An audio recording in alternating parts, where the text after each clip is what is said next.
Howdy! How's everybody out there today?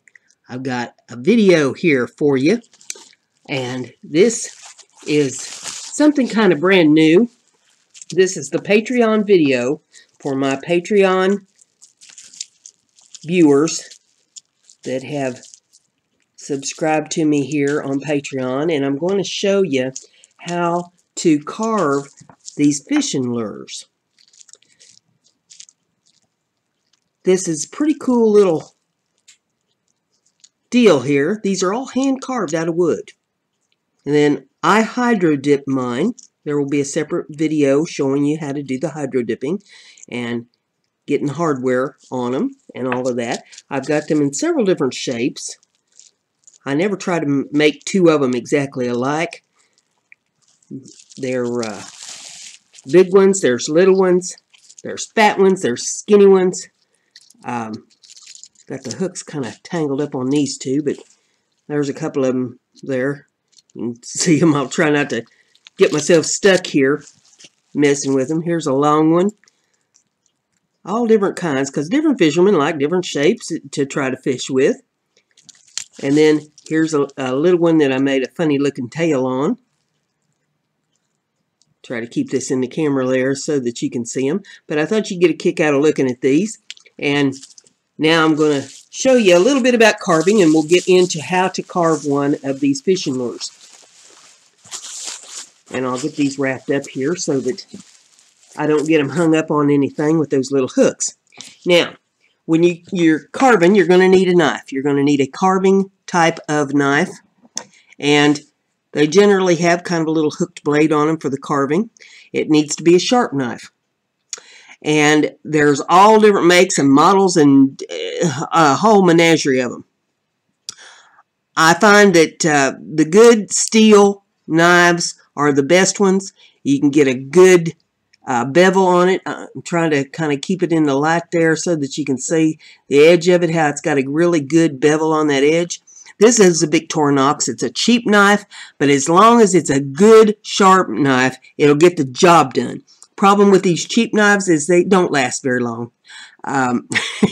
You're better off to get you a good quality heavy duty knife. But I realize that a lot of you are probably new to carving. You probably don't have expensive knives or a lot of money to put into an expensive knife until you figure out if you really like doing this or not.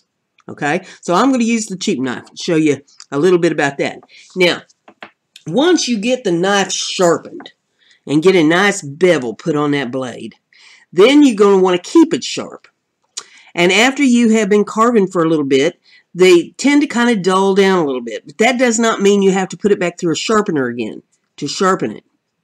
It's got the edge on it. It's just dulled up. What you need is one of these. This is what they call a strop. It's a piece of wood, and it's got a piece of leather. See if you can make out there on the edge of it there, the leather that is just glued right down to this piece of wood. On the piece of wood, you get this stuff called honing compound. And it comes in a block that looks like this. You get this at about any home improvement store, honing compound.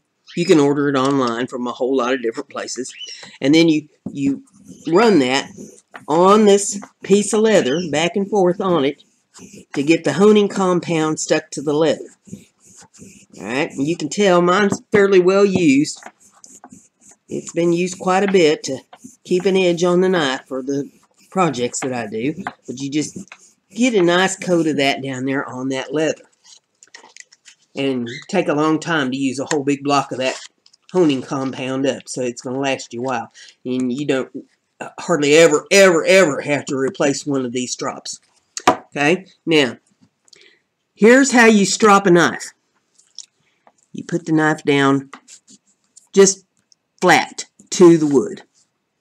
Just flat. Just the tiniest little bit of bevel to it. See, if you lay it down flat and you just bring it up just a tiny bit, you got your finger resting on that blade and you draw back. You draw the knife back. You don't want to ever take the blade down on the leather. You pull the blade back. And you do that several times on one side of it, and then you'll turn it over and you take the blade back the other way on the other side of the blade.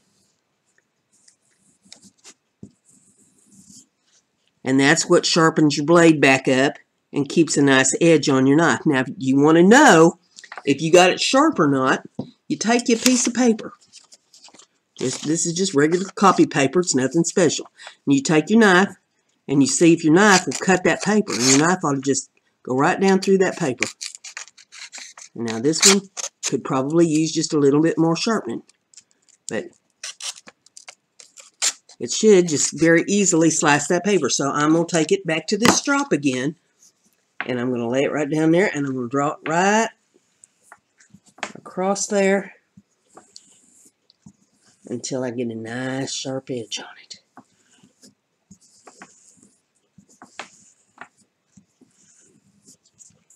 Take it back the other direction. Get the other side of it sharp. And I'm going to get my piece of paper again. And this time I'm going to use the other side of the paper. See now, she's cutting, whoops, the paper's a little flimsy. Cuts right through that paper. Nothing flat. So we know we got a nice edge on the knife. Now, you can get a whole lot of different kinds of gouges, sizes of gouges and all that once you really get into this and decide what you like. See, there's a little fishing lure that I carved that ended up in my little box there. I'd been looking for him.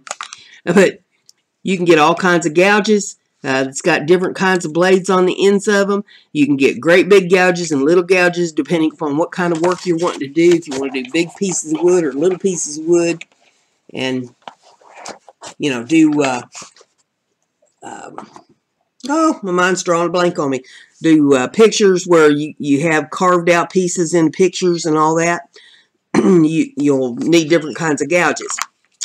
But now, this is a stick of wood that I started carving these little lures in. I call them my fishies. And I started out with a piece of wood that looked like that.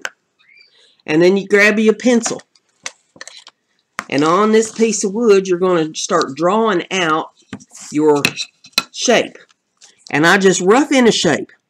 Okay? We know that the fish is going to go kind of like that. And he's going to come back and he's going to have a little bit of a tail. You don't have to be an artist to do this. It's something very simple. And you know that the fish is going to come down with a belly on it like this. And then he's going to go back. And that's going to be his tail right there. Alright? That's a basic shape. Now, what you end up with may not even be anything resembling this shape, but it gives you an idea of how you're going to carve this out. And you can do them, big ones, little ones, long ones, short ones, you know, you can come way up, you know, we're going to make a Moby here. And make him a big old long fishy. And we'll give him a tail back here. Put him like that. So, you know, you can come up with different sizes, shapes, and all that. You don't want to do too much shaping in this original little pencil drawing. You do that with your carving.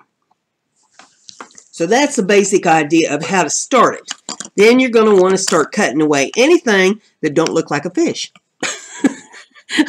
And that sounds kind of silly, but it's true. Anything that don't look like a fish. Now, I'm going to cover something in safety here. Now, I'm right-handed. So I'm going to be holding the knife in my right hand. The hand that you are holding the wood with, you're going to want to protect. You want to get you a Kevlar glove. You're going to get a set of them, but you want one on your left hand when you're carving. That protects your hand from being cut with the knife. It won't stop you from gouging yourself with the knife, but if you're coming back with the knife across something, it will keep the knife from cutting down through the glove like that. But the point of the glove, it's not really going to stop that. So you don't ever want to have the point going into your hand. All right? But you always want to have your safety feature on your hand. Now, you're going to start carving anything that don't look like your design. And you go down close to your pencil mark. You don't want to go past your pencil mark. You don't have to go down exactly to your pencil mark. But you see where on this, there's my pencil mark. Get it underneath the camera here. There's my pencil mark right in there. See, I wouldn't have to take it right down to that because I can take care of some of that with sanding. But This side I didn't have anything drawn on because I'm just going to shape it so that the back side resembles the front side. And you take off any little pieces of wood, just kind of carve it loose there a little bit. See how that just shaves that wood right off. It's whittling. This is what they refer to as whittling. And you just shave little pieces of that wood off of there. Just like that. Start easing it off. And you're not running a foot race. You're not in a production line. That's why, you know, this is kind of an old-timer's trade of doing the carving, because they could take their time with it. They didn't have to do anything fast and rapid. And it took however long it took to get it done. And a lot of people, they love to have something wood carved, but they want it now. You know, I want it custom made, and I want it tomorrow. Well, see, it don't work that way when you're carving. Now, if you want to do a back cut, just make sure you got your hand away from where that blade's going to go. And you can do back cuts like this.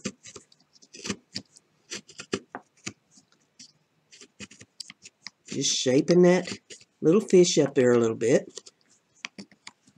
Go in one side and the other side. Just kind of chipping away a little bit at the wood. See how I get the little chips off of it there?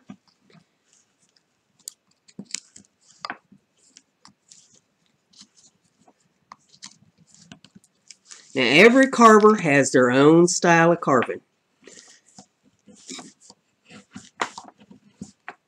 So, I'm sure if there's some of you out there that you've been carving for a long time, you're saying, oh, Lord have mercy, she's doing it all wrong. She's, she's this, she's that, whatever. This is my style of carving. This is how I'm going to show you how to get the job done.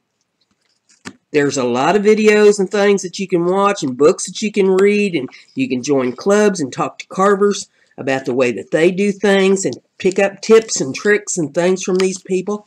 I belong to a carvers club. My YouTube channel, every week I put up a video of the wood carvers. They have a good time at their meetings, and I would strongly suggest that anybody that's interested in wood carving join a wood carvers group. Talk to these people, learn tips and tricks from them. They'll tell you stories. They'll tell you lies. They'll tell you jokes. And it's just a lot of fun to sit around with these people and have a little bit of fun. I call it cutting up. We get together every week and we cut up. We cut up and we cut down. So you just ease that off there a little bit now. I'm cutting in, this is the head of the fish, the nose of the fish here, and I'm working my way around the nose of it, cutting it away, because we're eventually going to get it cut loose here from the board. And then I'm going to show you how to go to shaping it. Now, my Patreon shows are not going to be like my YouTube shows, in the fact that on YouTube, I try to get it done quick. Because it's, you know, everybody's just wanting view time over there. You know, flip through this, flip through that, few minutes here, few minutes there. They don't want to watch the whole video. Excuse me. They want to just flip through and not appreciate the art form. Not really learn how to do these things. So here I'm trying to teach you how to do these different kinds of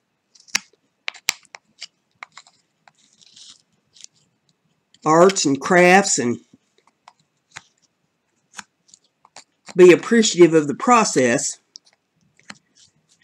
It's not a really quick deal. Now, of course, you know, you could take a saw, you could take a Dremel, you do a lot of things and cut that off there real quick if you wanted to.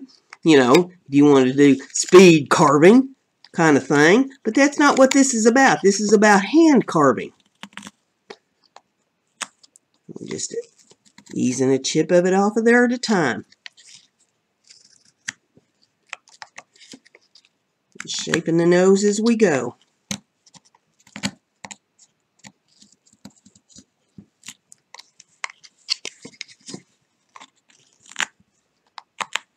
You notice I just keep turning the wood, just working my way around his little nose there to cut him loose from the board.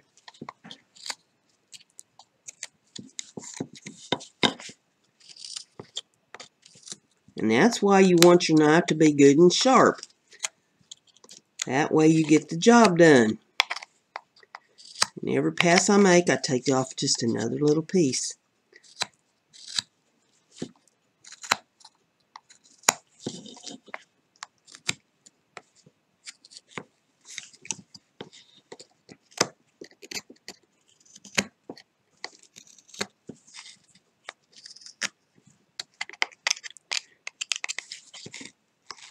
Will a better knife do a better job? Well, maybe, but not necessarily. What a better knife does is it lasts longer than a cheaper knife.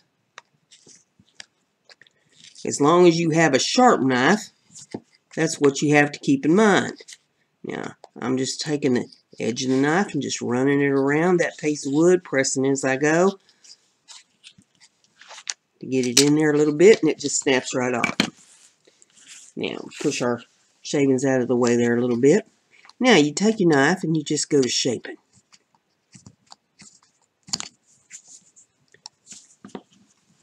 I'm trying to keep it under the camera. I'm used to kind of working close to my body, but I want to keep this under the camera so that you can see what I'm doing. But you just take that and you just go to shaping this around to whatever shape you want it to be. Now, I'm looking at this and I'm saying, okay, his belly's a little long here for my liking. I like that to be a little bit rounder. So I take my knife and I just start shaving that around there a little bit to make him a little bit rounder in the belly. And then down in here on the bottom of him, he needs a little bit of work there. So I'll just, oops.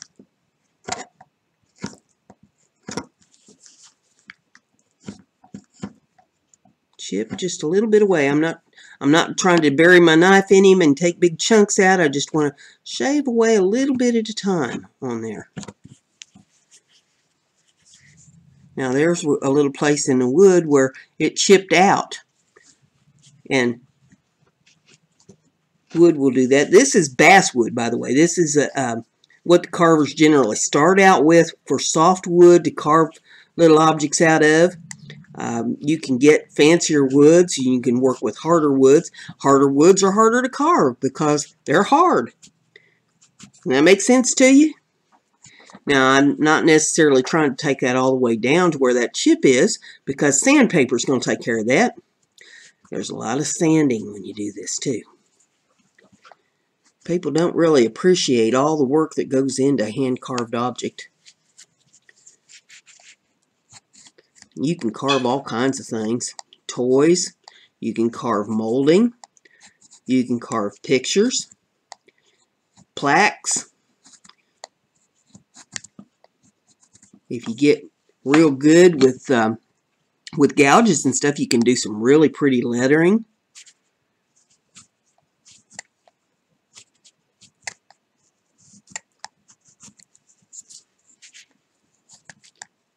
See, now I want to just round over these edges a little bit here.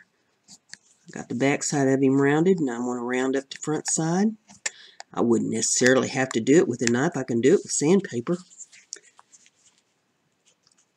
But the knife's going to take off just a little bit more material. See, now I'm taking right off that pencil line down through there, just rounding that down.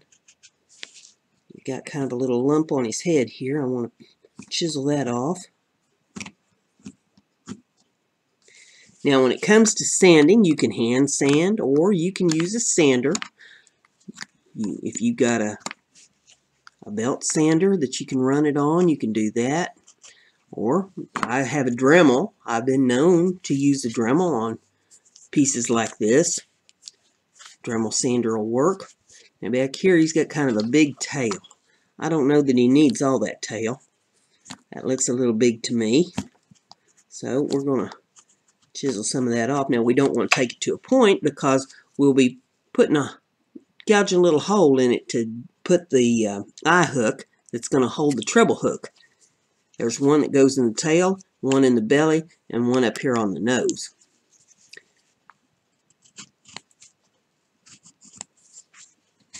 So So I'm going to trim that tail down a little bit before I get to the sanding.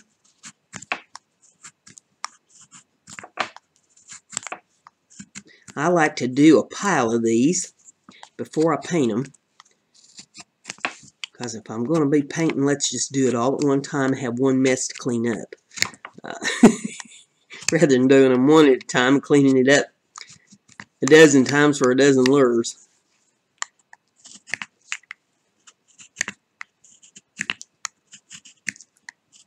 So now after you take that down a little bit, you just kind of set it back and you study it. There's a lot of studying that goes on with your carving. So you want to make sure that you got the shape about the way you want it. See if there's anything else you need to take off of there. If you're satisfied with it and ready for sanding, or if you want to keep gouging at it a little bit.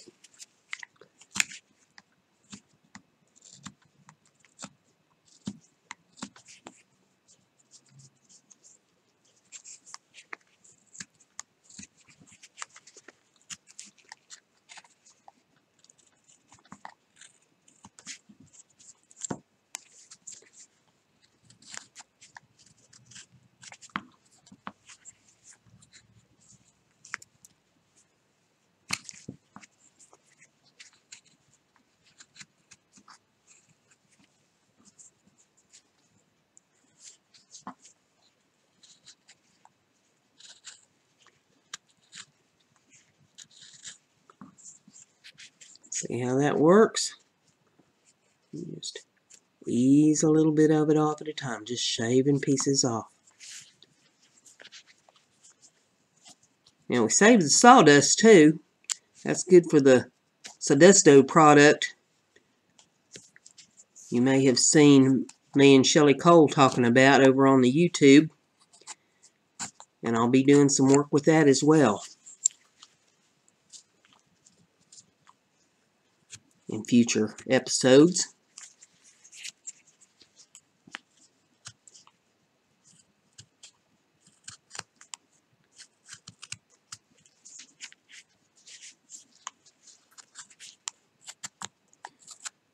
Carving is a fine handcraft. Good for doing a lot of different things with it.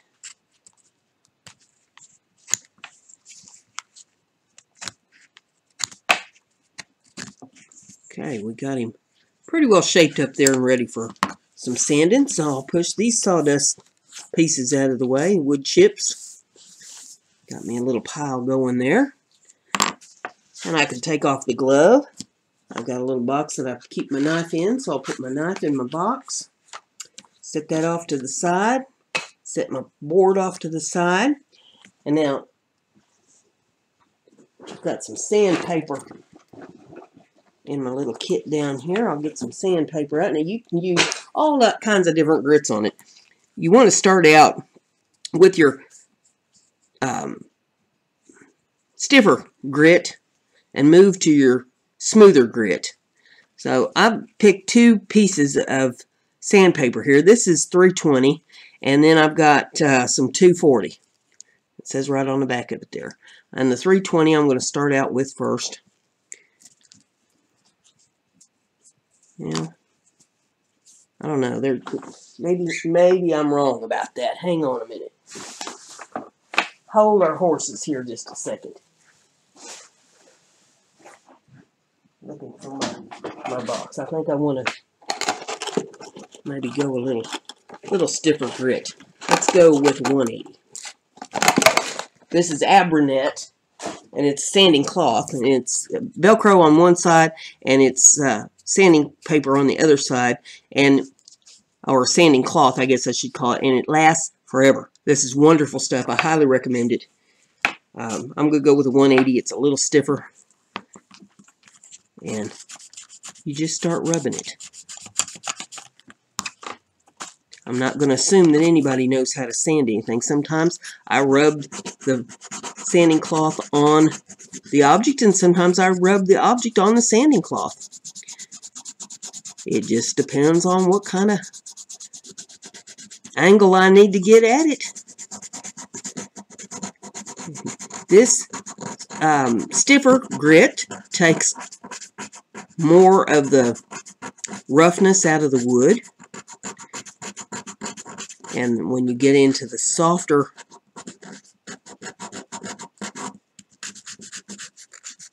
sandpaper, that is for your fine tuning. So you can even lay it down with the sandpaper side up, and you can take your piece and just rub it on the sandpaper, if that works for you.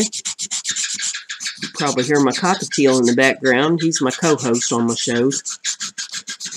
He's throwing me kisses over there. Fred, stop being obnoxious now. Fred? Oh, Lordy. He gonna get going, I reckon. Fred? That'll be enough.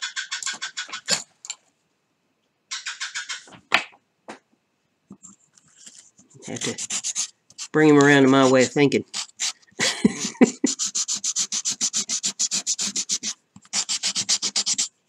Some people don't mind hearing him, and other people have a fit. He don't need to try to upstage my fishy.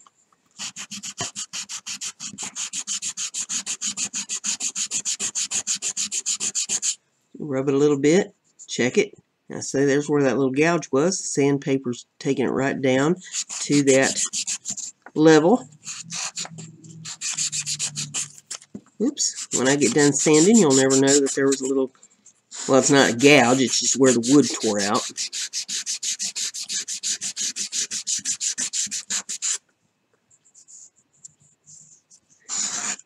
I'm going to want the whole thing smooth, smooth, smooth, smooth. I don't have any here that I have sanded to show you except for the finished product, where I have them painted and hardware laid to them. So, you just have to watch me sand this one. Like I say, there's nothing automatic about this. This is not instant art. You just keep working and working and working at it. You can see on the sandpaper there, you know, where it's collected wood dust, that it's doing its job. And since it is a cloth, the dust goes right through it onto the table, see? It's not like sandpaper where it ends up clogging up and gumming it. That's why this lasts so much longer. And I highly recommend it. I'm not paid a dime from this company.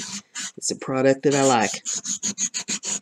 If I like a product, I'll tell you, and if I don't like it, I'll tell you that too. Just rubbing his nose there. Sanding his nose up a little bit. Shape it. Put it there to the camera so you can see how I'm shaping the nose up.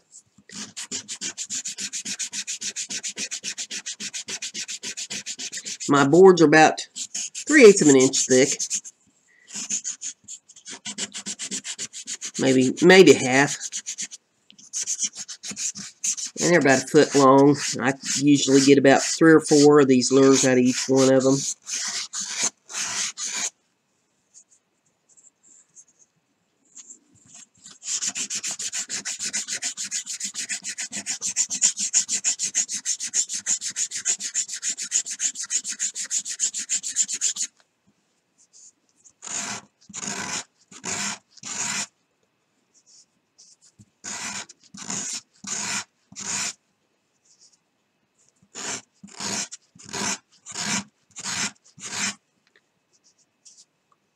Got kind of an edge to it there that I'm trying to take off of it.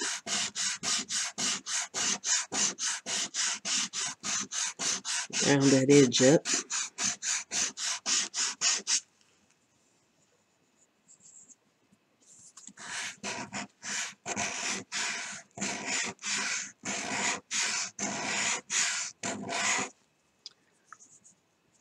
Sometimes you just have to kind of change your angle about what you're doing in order to get the shape to cooperate with you.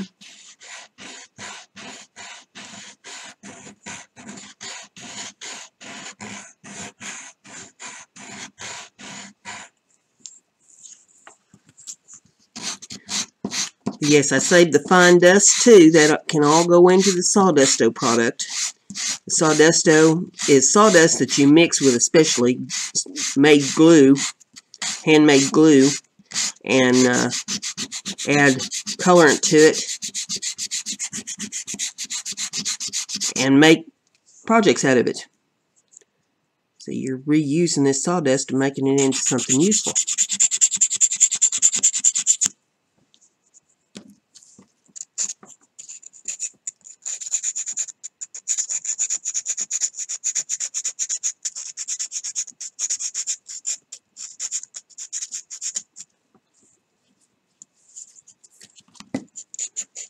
You just shape that sandpaper however you need it shaped. See here, I'm wrapping it around my finger to give it a rounded shape so that I can rub underneath that tail and start smoothing that all down in there. Sometimes I rub the fish on the sandpaper, and other times I rub the sandpaper on the fish. There is no set way to do anything. It's whatever's more comfortable for you.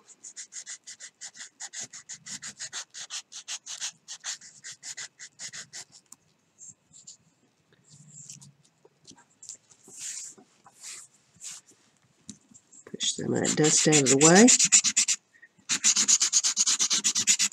Working on the underbelly here, back toward the tail.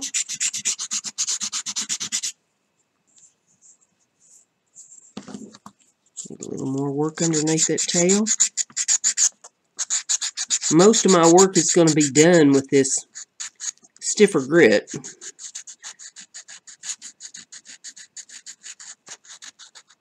From here we'll go to the 240 and 320. Working our way to lower grit.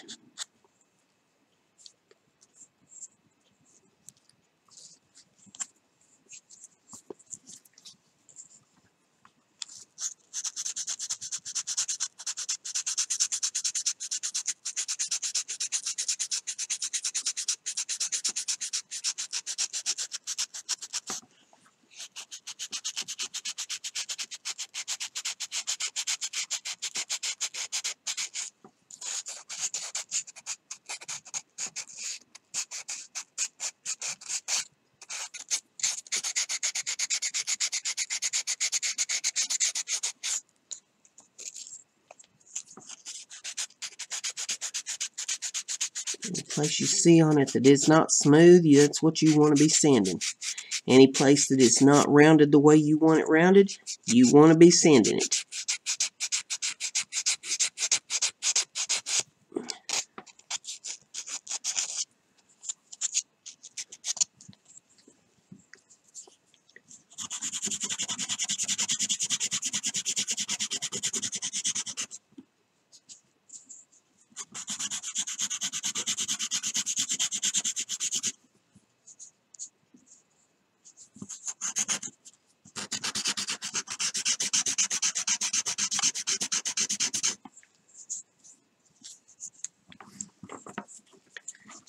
I plan to bring you a lot of really cool videos here on Patreon and have some really nice giveaways for people. I think you'll enjoy it here with me.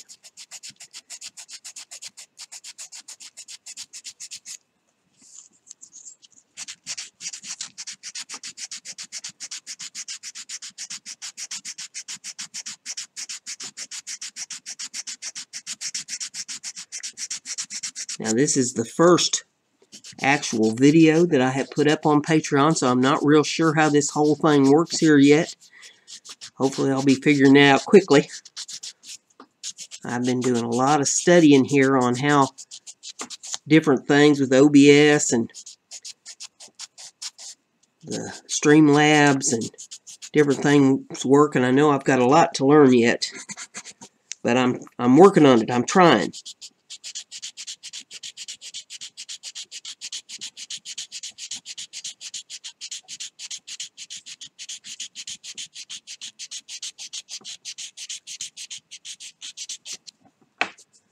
Okay. knock a little dust off there so that we can see. Now, so you still have a lot of sanding to do right in here to smooth this off. Smooth it off back here around the tail. There's a little more on this side needing to be sanded. A little more shaping that needs to be done right in here. So we'll get back to it. But you gotta just, gotta just stop once in a while and take a look at what you got and see what you need to work on. If you just sit and sand in one spot all day, you're just going to wear that spot down and not get anything else done.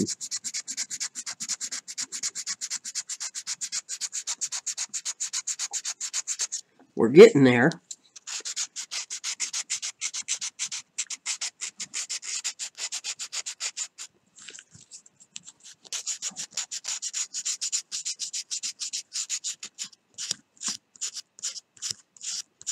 According to the watch over here, it looks like it's been about 36.5 minutes. So we've made a lot of headway in 36.5 minutes on this little piece. I already had a lot of carving done on him before I started tonight, but we finished getting him carved out. And we've got him about half sanded. So that's pretty good. Now, like I say, I won't be doing painting here tonight or any of that on this video. I'm just trying to give you an idea of where to start to make one. A lot of people don't know where to start. You start with a sharp carving knife. I mean, you can do them with pocket knives. Lots of folks do that. Sit on the front porch with their whittler knife and stick of wood and sit there and carve something out of it. You do that, but your knife has to be sharp. That's the key.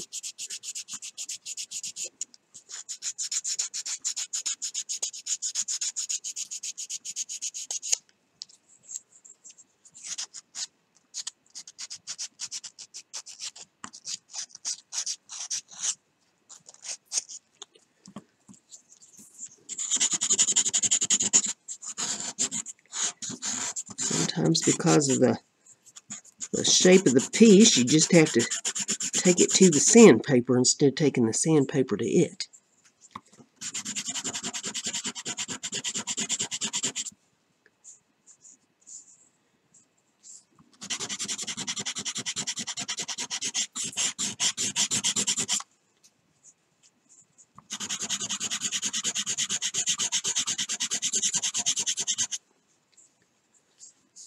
So you can see there, still a little bit in there that needs sanded. Scrape some of that sawdust out of the way there so I don't spread it all over everything. I use my hand like a clamp and just hold it real tight. Run that sandpaper over it.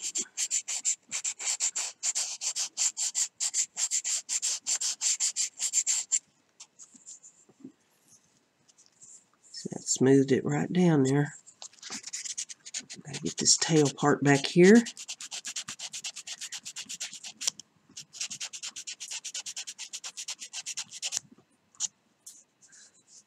It's looking good. There's some on the belly. It needs to be smoothed down a little bit yet. Get this side of the tail.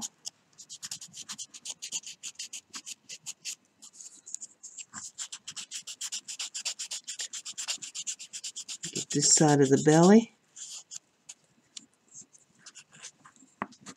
Got a little lump there on his bottom of his chest I'm not real pleased with, so I'm going to sand down on that some.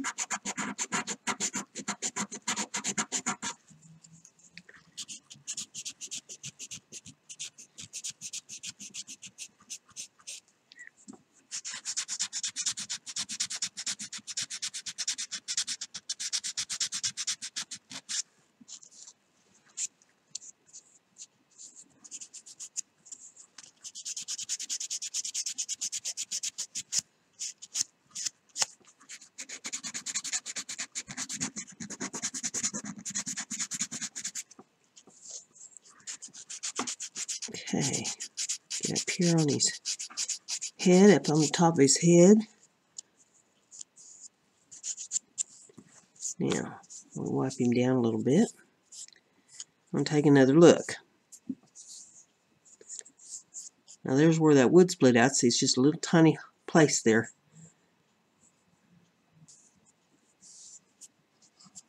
Let's keep the dust knocked back so that I can take a good look. So this side's looking real good. I'm happy with this. Nice and smooth. The belly's nice and smooth. And here on the bottom's nice and smooth. A little bit of contour right in there that could be dealt with.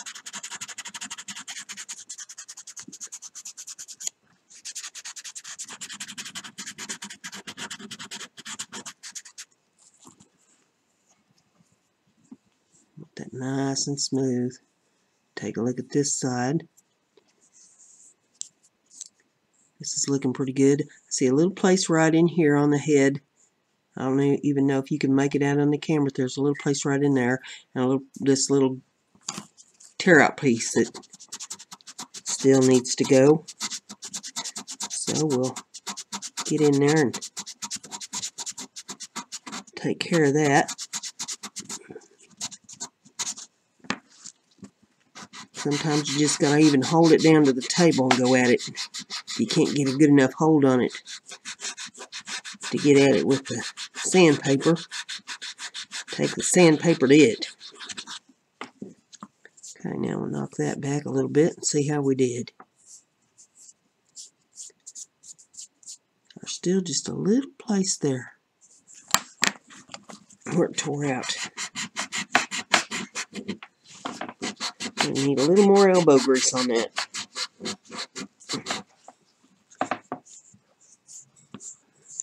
That got it. Okay, now I want to compare this side to this side. This side needs to be taken down a little bit to match it. So we'll go right in there. You don't want a lopsided fishy.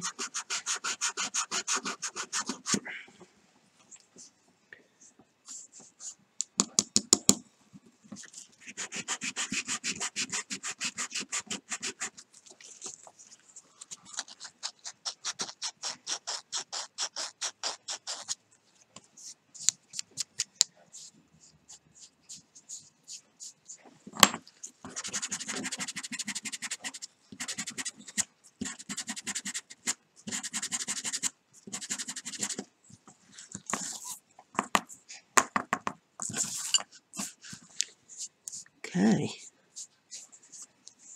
Now, take another look at him. Make sure he's meeting the criteria here. He's looking good. Okay, we're going to go to a smaller grit. That was the 180. We'll go to the 240.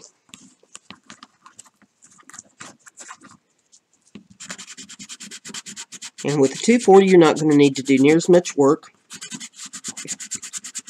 But I'll hit the sides of him now. See, the major part of the sides were not carved. It was just the top and the bottom and around the edges. So we want to sand that all down real good, that raw wood. Get one side and then get the other side.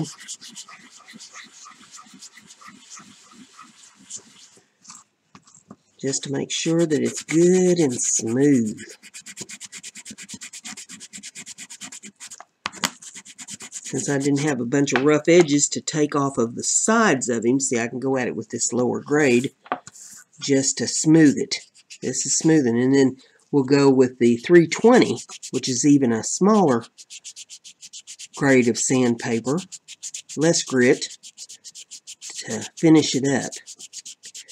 I'll do the nose and the bottom, and then work my way around the tail and up the back to the head again.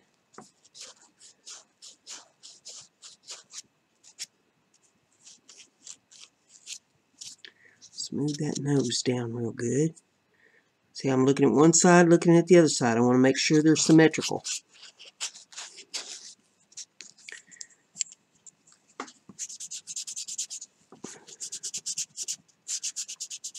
Right down the belly. Making sure to get to the sides of the belly where we rounded it. Smooth all that up real good. Knock the dust off of it. And check him out. Yeah, I'm liking the shape there. Now we're going to do around the tail.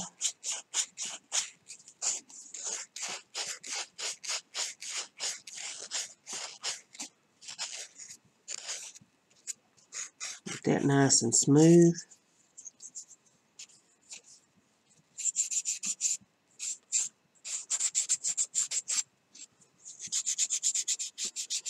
Come up the back.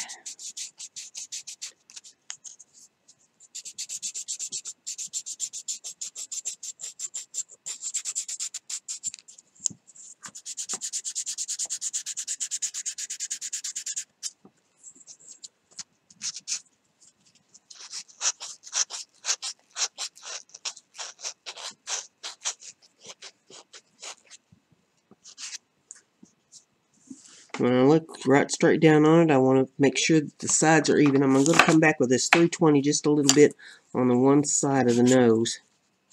Or the 180, not 320. Good gravy. Been breathing too much sawdust. When I look down on him, I want to make sure both sides look good, and they look even to me. Okay, now, go back to what I was doing here. Get the head all nice and smooth.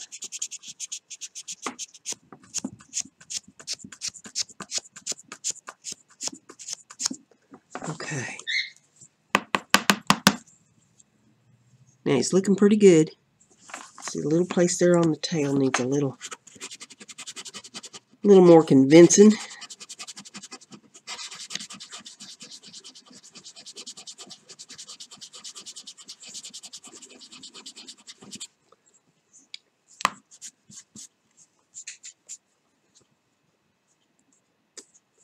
Looks good that way. Looking good this way. Knock the dust off of him. Alright, now I think that'll do it for that one. Now, we'll go at it with this, the very lightest one.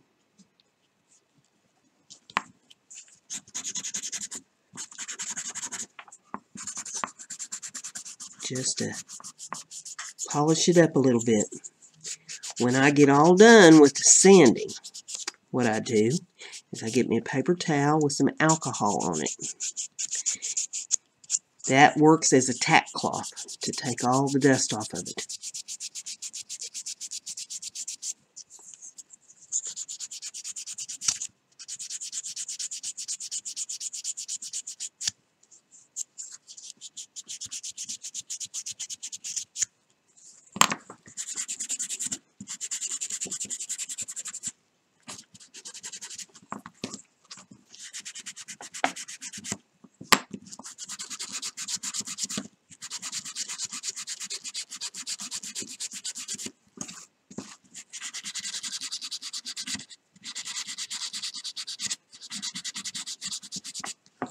Okay, now,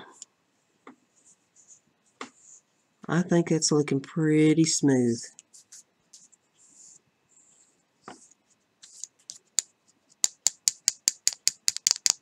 Now I'm going to get this dust off of the desk before I go any further. I've got a couple bags that have sawdust in them back here behind the desk that I use. Now see, this is for the fine grade stuff. And I keep all the fine grade in one bag. And I keep the heavier shaving part of it in another bag for different types of sawdusto. So we'll get this fine grit up. I mean, that may not be more than a quarter teaspoon there, but hey, it all counts when you're working with stuff. And that might be closer to maybe a tablespoon of the heavier stuff that I chipped off of there. if you're working with a saw, you produce a lot of sawdust. So you're going to need boxes for that instead of Ziploc bags. Okay, now, there's still a little residue here on the desk. Let me get my paper towels and get some alcohol. I'm going to start by wiping down the desk and get that off there, because nothing like wiping the piece down, and you didn't wipe the desk down, so you lay it right back down in the dust. It's going to pick up dust again. We don't want that to happen, so I'm going to start with the desk. And that just tacks all that right up off of there. Alright, see, that's what we come up with off the desk. Now, the other side of this has alcohol. We're just going to wipe it down with this side. This doesn't have dust all over it from the desk. Wipe it all down, the top, the bottom, and both of the sides. And I even do them 2-3 times here. Just keep wiping it off on the paper towel just to make sure I got all the stuff. And there's kind of a yellow hue to that paper towel where it's pulled the dust off of this piece. And the piece is just nice and slick now. And the alcohol will evaporate very quickly off of there. So it'll dry out fast. Now, if I wanted to paint, within a few minutes this would be dry and it'd be ready for painting. Before I paint, I poke holes with a stylus. I'll show you how to do this. I take my stylus and I poke a hole. Well, I get it in the center. Come on now. Hold still. There we go, right in the center. And I poke a little hole, just enough to get it started so that I can put the screw eye in there. I take a little bit of epoxy. When I have a whole bunch of these ready, I'll mix up some epoxy, and then I do them one screw eye at a time with the epoxy, and you just dip the screw end in, and then you screw it into the wood, and that holds it in there. See, now I'm going to come right down here in the belly. I'll poke another hole with the stylus. It's not very deep, just enough where I can get the screw eye started in it. Just poke just a little bit there. And then I come up here in the nose and center it right in the middle of the nose and poke a hole there too, so that it's ready to go there. And that's all ready then to start the hardware once I get a pile of these done. But that is the idea on how to do these. I hope you enjoyed this. If you have any questions, be sure and ask me, and I'll get it taken care of for you. So, I guess, with that being said, the only thing left to say is that Brenda's crafty. Be like Brenda.